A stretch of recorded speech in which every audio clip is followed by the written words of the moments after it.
tal? Muy buenas tardes, bienvenidos a su programa Desde tu Mirada, 6:05.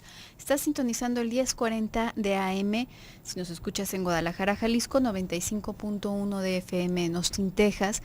También puede ser a través de la cadena Cable Radio Network o bien a través de la página www.radiomujer.com.mx, en la cual puedes estar también conectado a través del chat en la sala de Desde tu Mirada. También recuerda, tenemos el Twitter @desde tu mirada, correo electrónico desde tu mirada @radiomujer.com.mx y medios telefónicos para quienes nos escuchan en Guadalajara, 31 22 11 90, 36 47 18 83, una línea nacional sin costo para el resto de la República, 01 807 27 54 20. Y como nuestra línea directa de Austin, Texas ahorita anda un poco enfermita, estamos optando por el celular que tenemos en cabina. Lo puedes usar si nos escuchas en Austin, Texas, y también cualquier otra persona que nos esté escuchando en cualquier parte del mundo, puedes mandarnos un WhatsApp al celular 333-822-3208. Y bueno, pues el día de hoy estamos, como de costumbre, tus psicoanalistas de la radio, José Luis Amarripa y tu servidora Gabriela Maldonado, para dar continuidad al tema sobre las formas patológicas de mitigar la ansiedad sexual. ¿Qué tal, José Luis? ¿Cómo estás? Muy bien, Gabriela, ya aquí terminando la semana. Todavía ronquito, ronco, ¿no? Sí, un tanto ronco ahí. Disculpe. La mocosera. Pero bueno, pues dando continuidad a este tema, ya el día de ayer íbamos hablando, sobre todo nos internamos en el explicar el porqué de la relación con nuestro deseo y con aspectos de la sexualidad en distintos ámbitos de nuestra vida, y cómo quedan en muchas ocasiones cómo queda este origen más o menos enterrado, y que, bueno, pues hay ocasiones en las que no puede ser enterrado, que sigue demasiado vigente, sobre todo cuando se ha sufrido de una represión bastante fuerte, o justo en el caso opuesto, cuando la sobreexcitación, la persona ha sido expuesta constantemente a una sobreexcitación a lo largo de su vida, de tal manera que no alcanza a distinguir claramente entre una situación con connotación sexual, con connotación erótica, y una situación que no lleva una connotación erótica, sino una connotación de afecto coartado, de afecto tierno, de afecto de otro tipo de forma, ¿no? ¿A qué me refiero con una sobreexposición? Bueno, entre otras cosas, puede ser desde un abuso infantil, desde el observar, por ejemplo, desde estas indiscreciones repetidas de los padres a propósito de su intimidad, como justamente es algo curioso, porque precisamente muchas de las maneras patológicas de mitigar la ansiedad sexual terminan dejando a las personas expuestas. Vamos a pensar en unos padres que de manera patológica van tratando de mitigar esto, y este comportamiento deja a los hijos expuestos en muchas ocasiones a una sobreexcitación, a una sobreexposición a temas que atañen a lo sexual, de forma que no son digeribles, ¿no? ¿Cómo es esto? Vamos a pensar en otra forma. Allá hablamos de la limpieza compulsiva. Vamos a pensar en otra forma, que por más que pienso en alguna manera más suave de mencionarlo, no se me ocurre otra palabra más que voyeurismo, ¿no? Vamos a pensar en este voyeurismo de muchos padres, ¿no? ¿Qué están haciendo los hijos? ¿En qué momento? ¿Dónde están? ¿Con quién? ¿Están checando? ¿Ya le agarró la mano?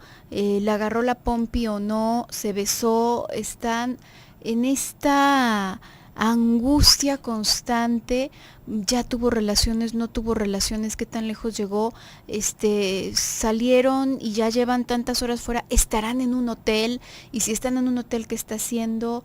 Ya van y revisan la ropa interior y válgame, esta ropa interior es de encajito, entonces seguramente es porque ya está haciéndole algún sexy dance al novio y están verdaderamente en esta locura que se justifica con una supuesta preocupación por el bienestar de los hijos, ¿no? No vaya a ser que cometan algún error o que incursionen de manera prematura a la vida sexual. Un embarazo adolescente. Exacto.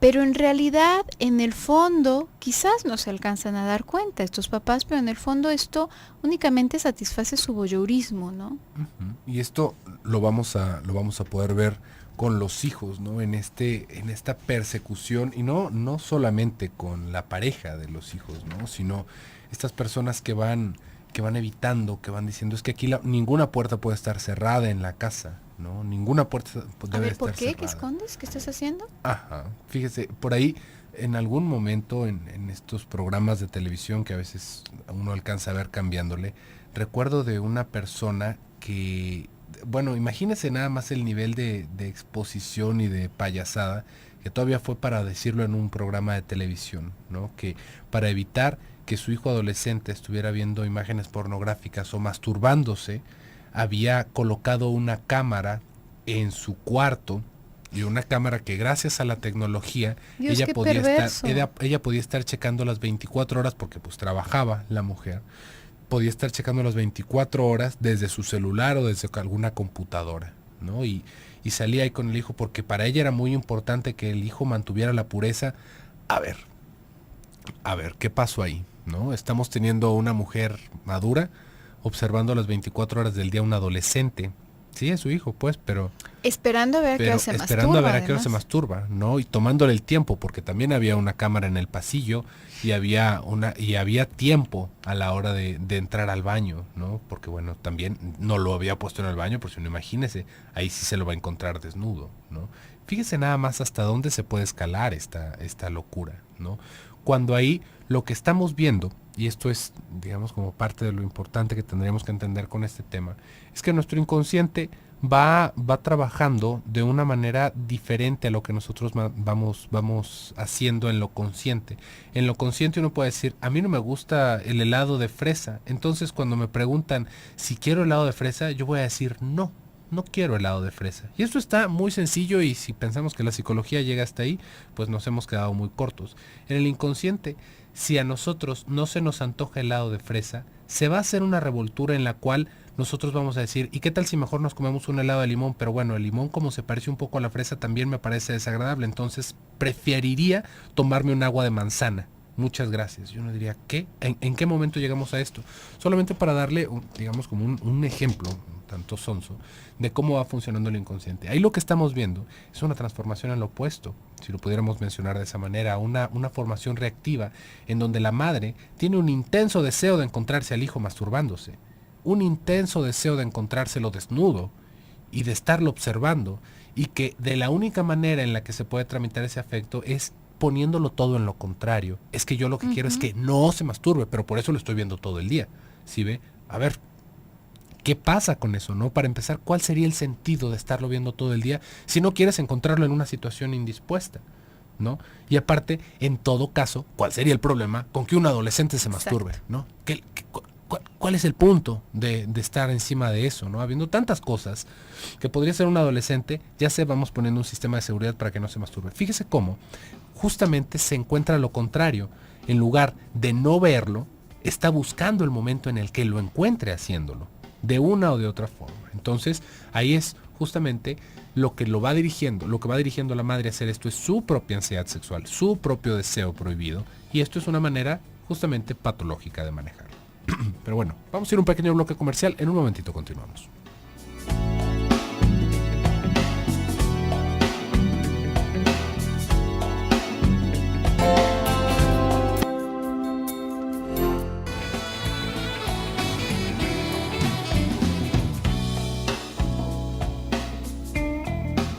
regresamos a tu programa Desde tu Mirada, 6:19. Estamos hablando el día de hoy acerca de las formas patológicas de mitigar la ansiedad sexual. Y tú ibas poniendo un ejemplo muy drástico, José Luis, hace un momento, sí. a propósito pero de real, real.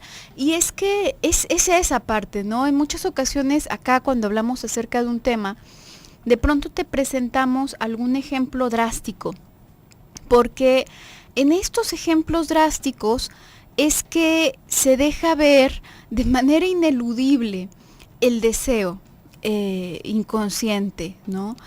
Y en otras ocasiones, la verdad, es mucho más fácil que lo dejemos pasar por una franca preocupación, un sentimiento todo lo contrario de pureza, de bondad. Y es muy peligroso esto, ¿no? En realidad, a lo mejor esta señora se atrevió a ponerle un circuito cerrado de cámaras al hijo, lo cual, bueno, no sé cómo no la llevan a la corte por eso, pero en muchas otras ocasiones quizás no ocurre eso, no es tan drástico, pero sí está la exigencia, por ejemplo, de que esté la puerta constantemente abierta, que no pueden tener computadora dentro de su cuarto, porque no vaya a ser que vean pornografía. Y, ¿tú qué te estás imaginando? ¿O qué hay con eso de estar constantemente con una imagen en la cabeza de el genital y la vida sexual de tus hijos? ¿Por qué es eso? Vamos a ver algo. Normalmente, esta censura, esta represión que nos generamos en el aspecto de lo sexual, tiene una función bastante útil en el sentido de poder, ya lo habíamos dicho ayer, de poder canalizar, ¿no? Y de no ser bestiales a la hora de buscar el cumplimiento de nuestros deseos. Porque si somos bestiales podemos hacerle daño a las personas alrededor. Y también podemos permitir que nos hagan daño, ¿no? Nos ponemos en peligro también nosotros.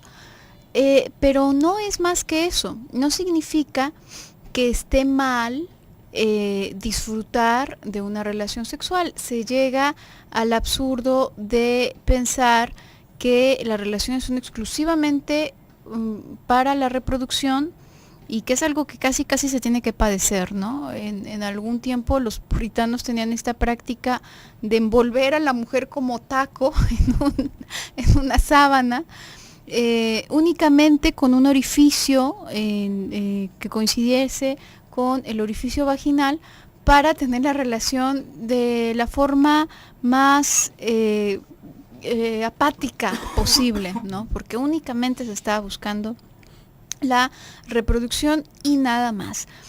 Y esto realmente es un absurdo, ¿no? Hace sentido esta represión cuando pensamos, bueno, no voy a violar a las personas, voy a ser fiel a mi pareja, voy a tener, no voy a optar por la promiscuidad, que además es algo muy peligroso. Pero no hace sentido cuando pensamos en no voy a disfrutarlo, no lo voy a hacer, pero no voy a disfrutarlo. ¿Por qué? ¿A quién le estarías haciendo daño si lo disfrutaras? ¿A quién estarías ofendiendo?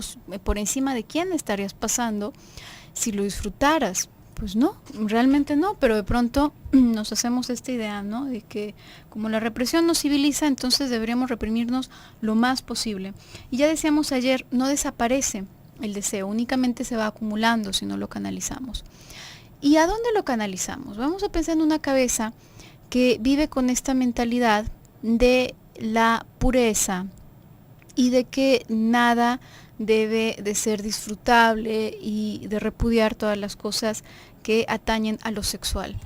Entonces únicamente enfoca su atención conscientemente en las cosas que puede ver como buenas, tiernas, aceptables, como puede ser el cuidado de los hijos, como puede ser el aseo de la casa, como puede ser el aseo del propio cuerpo, un montón de cosas, qué sé yo, la caridad, por ejemplo.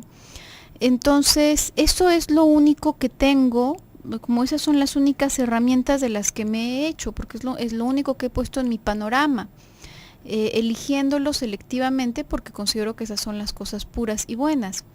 Entonces, si eso es de lo único que estoy rodeado, porque eso es de lo único que me permito rodear, toda esa pulsión sexual acumulada que en determinado momento revienta el contenedor y sale por donde puede, ¿a dónde va a salir? Si lo único que tengo alrededor son hijos, caridad, limpieza de cuerpo, limpieza de casa, pues va a salir ahí, ¿no? Entonces podemos ver estas relaciones hipermelosas entre padres e hijos que rayan en lo incestuoso, ¿no? Que podemos ver a ya la adolescente de 12, 13 años, 15, veintitantos, ya no adolescente, sentada en las piernas del papá, ¿no? Y bueno, y ya se besuquean y ya como si fuese una bebecita a la que se le puede cargar, a la que se le puede abrazar, y no es una bebecita. Y definitivamente este tipo de actividades, si se llevasen a cabo en público, en una reunión familiar, pero con el novio, serían vistas con una connotación sexual. ¿Por qué? Porque la tienen. Pero nos purificamos pensando, no seas mal pensado, no seas mal pensada, es su papá. ¿Cómo se te puede ocurrir, mente sucia y cochina, que tiene algo que ver con eso? Si lo hace con cualquier persona, entonces sí, pero si lo hace con el papá, no. Si lo hace con el papá, sí, y además peor. es incestuoso. Sí. Sí, si lo hace con el papá, peor todavía. Y ahí sí mal, ¿no? Porque si lo hiciera con el novio, pues ¿qué tiene? Pues no, pues para eso está, exactamente. No, y pensaba, Gaby, justamente en esto que tú vas diciendo de las personas que se van limitando, que también hay una manera de mitigar la ansiedad sexual, ¿no? De intentar adormecer esa pulsión que tiene que ver con el castigo, que tiene que ver con someterse, con flagelarse, ¿no? Fíjese, esto lo podemos ver en instituciones religiosas de una manera muy clara, ¿no? Muy transparente. Eh, Podríamos pensar que personas que van renunciando a su vida sexual, pues, ¿cómo le hacen? ¿No? Para empezar, ¿cómo le hacen? ¿Cuál es la transacción? ¿Cómo es que uno puede tomar esa decisión? Porque aparte, si pensamos, por ejemplo, en los católicos, en los sacerdotes católicos o en los monjes budistas, el reclutamiento de los sacerdotes es cuando son muy jóvenes. El monasterio o el seminario va aceptando niños muy pequeños. Entonces, de alguna manera no es como una renuncia de un adulto, sino que es una manera de educar a un niño, para que entienda que eso es algo fuera de lo normal, que es algo que no debería de tenerse. Y entonces ahí nos vamos a topar con que de alguna manera tiene que salir esa frustración, de alguna manera tiene que salir esta ansiedad. Y ahí nos vamos a dar cuenta, pensemos en los monjes, ¿no? En los monjes tibetanos, por ejemplo, ¿no? Uno podría decir, pues es que cómo le hacen, ¿no? ¿Cómo le hacen para estar encerrados entre tantas personas y que no haya hay un clima de perversión? Tendríamos que pensar que es muy posible que sí lo haya, pero vamos a darnos cuenta cómo parte de la estrategia para librarse de esos deseos, y tanto en los monjes como en los sacerdotes, tiene que ver con la oración, tiene que ver con repetir una frase de manera compulsiva para intentar aminorar el impacto que se está teniendo con un pensamiento negativo. Fíjese, esto es una cosa bastante interesante. Podemos ver que los monjes están orando durante horas, todo el día, todo el día y con unas oraciones profundas y medio en trance, y uno diría, pues evidentemente que sí. Ahí no hay tiempo para pensar en otra cosa. Ahí no hay tiempo para sentir una ansiedad en lo sexual. ¿Por qué? Porque yo me levanto, rezo. Como, rezo. Me lavo los dientes, rezo. Y después de eso me preparo para ir a rezar más en la tarde. Ceno y antes de dormir, rezo. ¿En qué momento? ¿En qué momento tuvimos entrada para un pensamiento distinto? Y esto nos va a dar una muestra más de cómo se puede patologizar una forma de lidiar con la ansiedad sexual, y esto es llenar todos los huecos con actitudes y con actividades compulsivas. Esto seguramente alguien, más de una persona ya salió ofendida, porque ¿cómo que es una actividad compulsiva el orar? El orar de una manera compulsiva es compulsivo. Sí. ¿Sí ve? Una cosa es orar y otra cosa es orar de una manera compulsiva, ¿no? Echarse 15 rosarios para que se nos salgan los pensamientos negativos de la cabeza. A ver, ¿qué está pasando con eso? Ya le estamos dando un uso patológico. Y patológico en el sentido en el que nos drena de nuestra libido. Nos encierra en un mundo pequeñito en donde esa termina siendo la alternativa. Y eso cuando nos viene bien, cuando no vienen los latigazos, ¿no? Pero bueno, vamos a ir a un pequeño bloque comercial. En un momentito continuamos.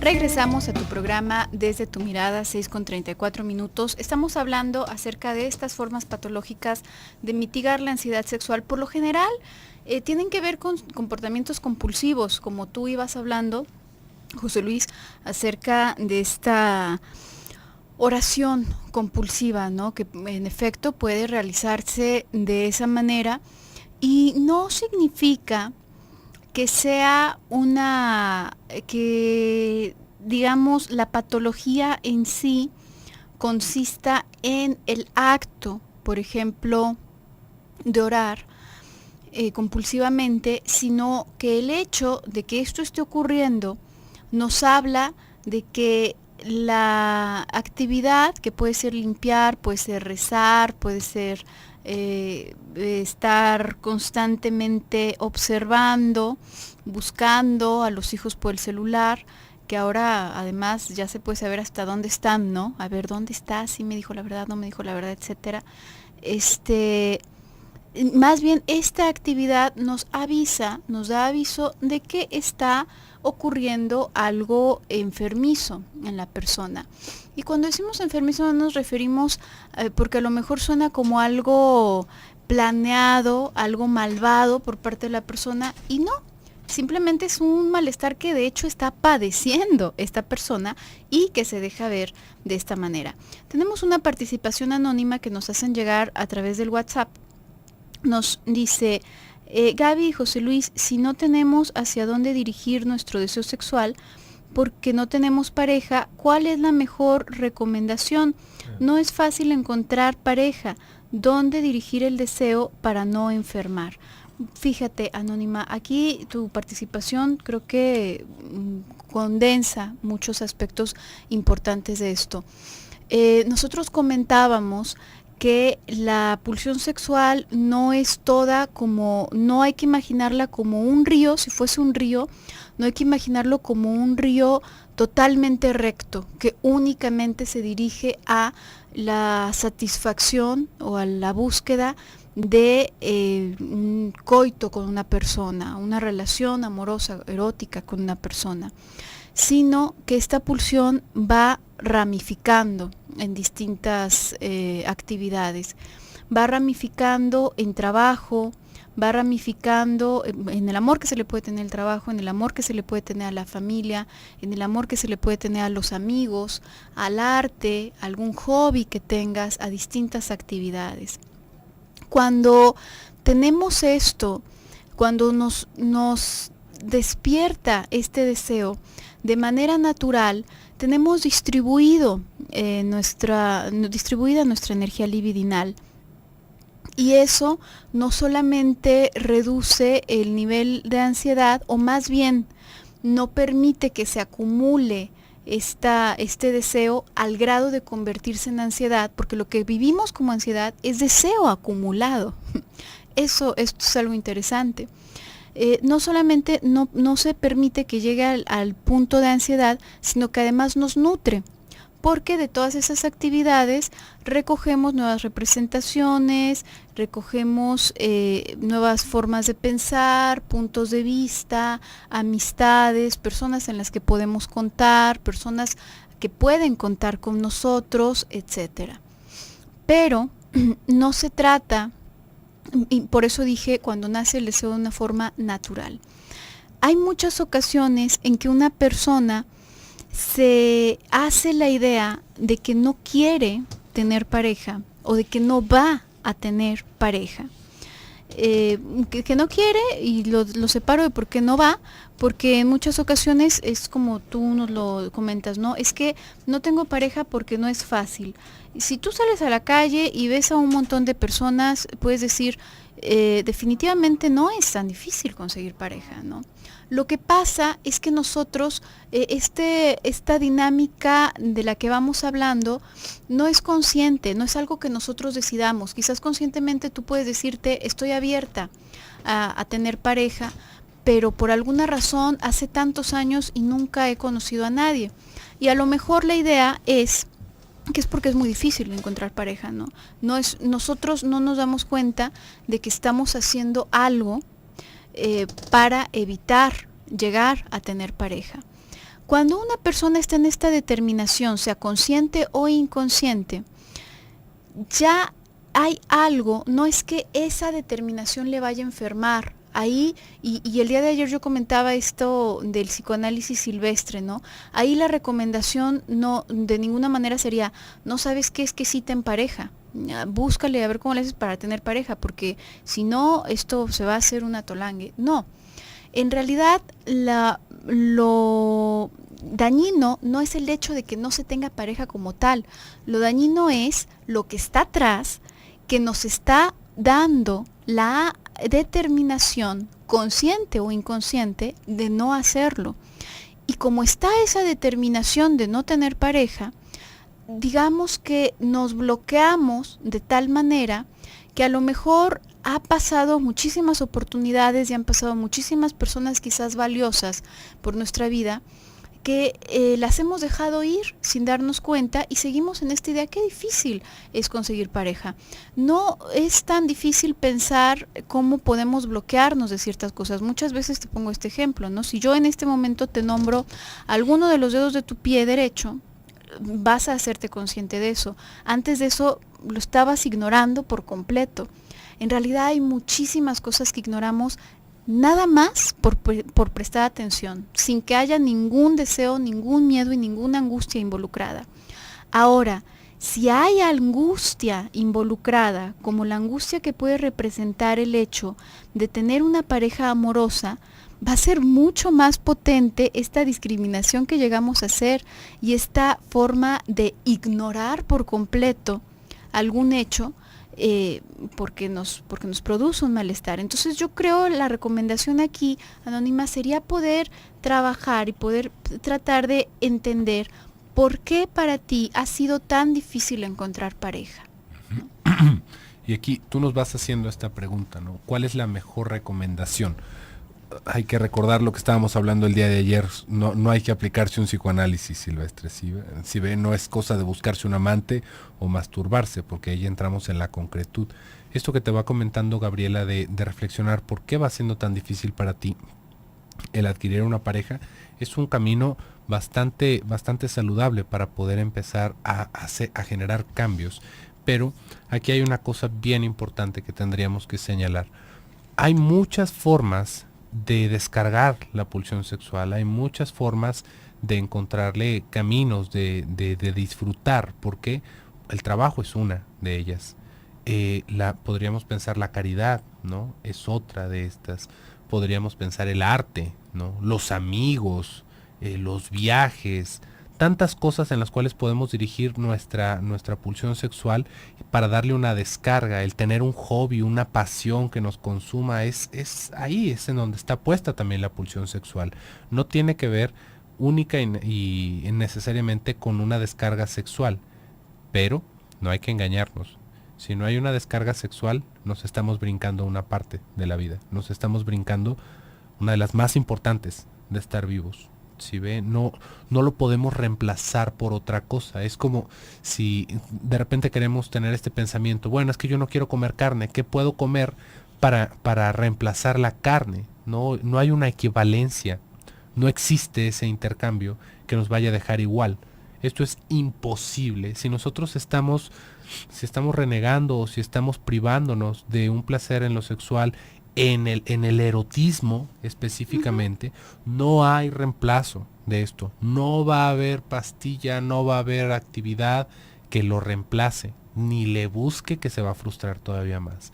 Mejor hay que buscar cómo sí poder expresar esa parte de la pulsión, cómo sí poder encontrar una descarga desde ese lado. Y ahí el punto es este, ¿no? Porque, como le decía, no se vaya con la idea de aplicarse un psicoanálisis silvestre, de masturbarse o conseguirse un amante, porque la cosa no es tener relaciones, la cosa no es tener un orgasmo, la cosa es vivir el erotismo. Eso es lo que puede dar la posibilidad de descargar esa pulsión sexual. No el hecho de que tengamos solamente la descarga en el orgasmo, no por masturbarnos, no por ver una película pornográfica. No es eso. Es todo lo que conlleva la relación, toda la carga y el encuentro de estar con otra persona. Y eso no hay nada que lo vaya a reemplazar. Así que hay que trabajarle, ¿eh? Pero bueno, tenemos por ahí otra participación regresando. Mañana? No, ¿cuál mañana? Regresando. Ay, qué bien. Sí, Regresando al bloque comercial, continuamos con sus participaciones que nos están llegando por WhatsApp. Volvemos.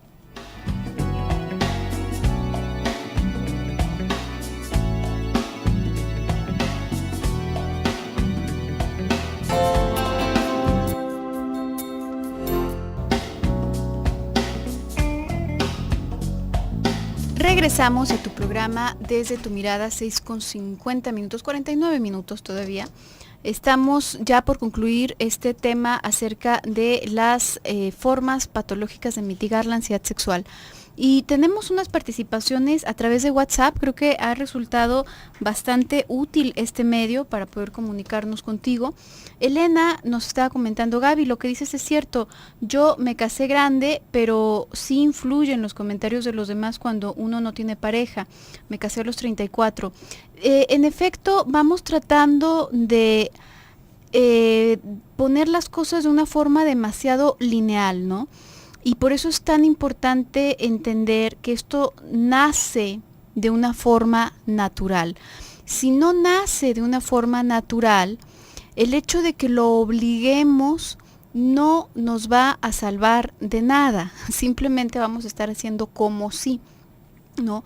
Por eso es que, y se piensa eso, ¿no? Bueno, es que uno tiene que estudiar, tiene que hacer tal cosa, a determinada edad se tiene que casar, y probablemente si te estuvieron fastidiando mucho por no tener pareja, bueno, también te deben de haber pisado los talones para que tuvieras hijos, porque es esa la que sigue, ¿no? Y luego debe tener hijos, y si algo en ese camino estereotipado se modifica de alguna manera, entonces las personas alrededor dicen, bueno, algo malo está pasando aquí, ¿no? ¿Qué está sucediendo? Para resolverlo tendríamos que hacer lo mismo que hacen todos, seguir el estereotipo, y no es así realmente. Norma nos está comentando: los monjes budistas tibetanos no tienen prohibido el sexo. En el budismo hay libertad total en ese sentido, y los monjes no se la pasan rezando, meditan. Es algo muy similar. No es todo el día. Y no es todo el día. Disculpen, pero aseveraciones así les restan credibilidad, respetuosamente. Fíjate, Norma, probablemente de alguna... No ha compartido casa con un monje. Sí, probablemente tienes alguna fuente distinta, y a lo mejor, digo, en esta época de diversidad, a lo mejor habrás conocido, no sé de dónde saques tú esto, alguien budista que lo tome de esta manera.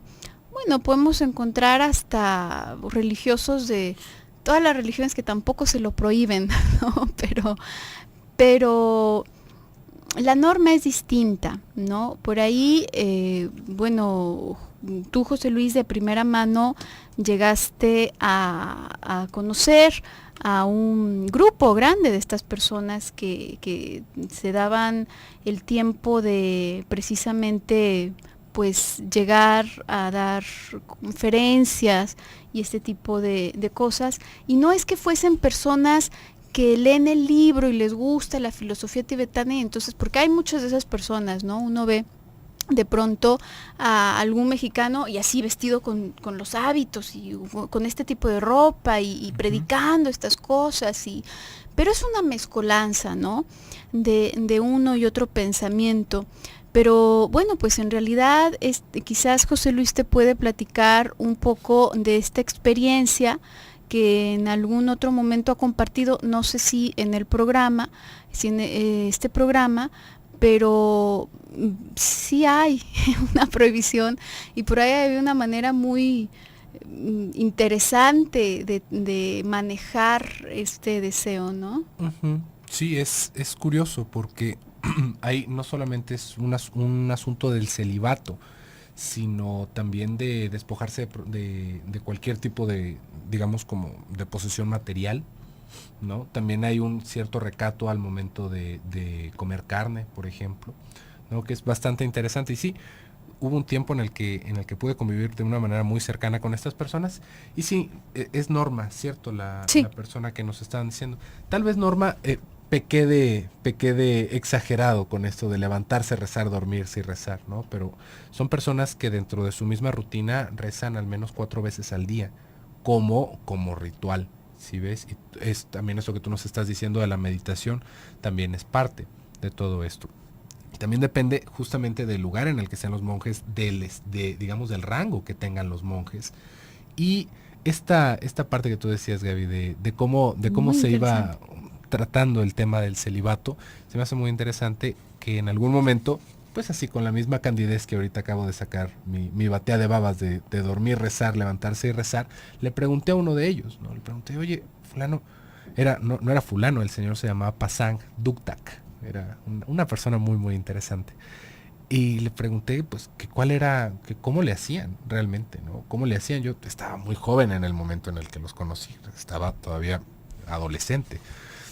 Y le pregunté, pues bueno, con esa candidez, y su respuesta hasta el momento no se me olvida. Me dijo, ¿qué es lo que tú ves en una mujer? Son hermosas, ¿cierto? Sí, sí, sí, son muy bonitas las mujeres.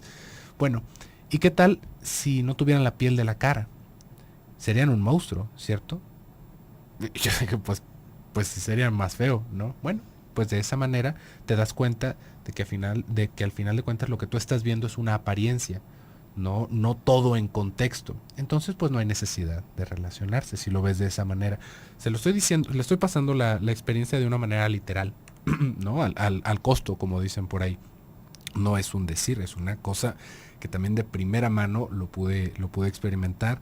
También el hecho de la carne, por ejemplo, ¿no? Todo, es que ahí hay como una tendencia de hacer ídolos de culturas de otros lados que tal vez no conocemos del Exacto. todo.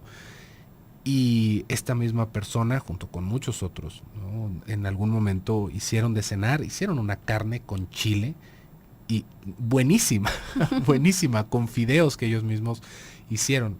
Le cuento porque me tocó ir al súper con estas personas, justamente con Pasanga, a comprar todo esto. Yo también azorado, ¿no? Bueno, que no se supone que ustedes no comen carne y pasa lo de los animales. Y le digo en contraste, porque otra de las personas, uno de los monjes que tenían más categoría, lo estaba invadiendo una nube de mosquitos y no mató a ni uno solo, ¿no? Entonces le digo, oye, pasan, pero ¿qué pasa con esto? No, que no se supone que ustedes no comen carne. Y me dijo, ¿tú sabes qué frío hace en las montañas? El frío que hace en las montañas, sí. Nosotros no matamos a la vaca por respeto, pero debemos de comer carne porque si no te congelas allá arriba. Es necesario tener esta parte de grasa y de proteína. Y aquí el asunto es hacerlo con moderación, no caer en el exceso, no ser glotón, no ser goloso. Pero por supuesto que se necesita y también se toma en cuenta el sacrificio que hizo el animal. Fíjese nada más que cosas tan distintas, ¿no? Y bueno, Norma, una vez más te digo, tal vez pequé de exagerado, ¿no? Con este rezar, pero definitivamente rezar 4 o 5 veces al día, entrar en meditación 4 o 5 veces al día, a cualquier persona de Occidente yo creo que nos podría parecer un tanto excesivo. Y ahí el trasfondo de hablar de esto es pensar cómo al entrar en una repetición que se podría entender como compulsiva, no vamos dejando espacios para ninguna otra cosa. Esto lo podríamos ver hablando ya no de los monjes budistas, por ejemplo. Eh, Podríamos hablarlo con una madre, ¿no? Una madre que al momento de rechazar sus impulsos sexuales, todos los espacios los llena con los cuidados de sus hijos, ¿no?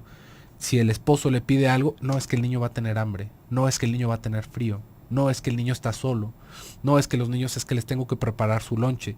Y simplemente todos los espacios que podrían acabar en un encuentro sexual se acaban llenando con los El niños. niño va a dormir con El niño nosotros. va a dormir con nosotros porque tiene miedo. Eso era a lo que me refería, que tal vez sí fue un tanto exagerado y hasta payaso de mi parte, pero sí, Ahí el punto es entender cómo se va rellenando con esas actividades compulsivas. Y también iba señalando que eso es cuando todavía estamos en un límite cordial de la compulsión, porque en esa misma compulsión también podríamos encontrar que una manera de descargar la pulsión sexual tiene que ver con infligirnos dolor, con infligirnos, por ejemplo, hambre.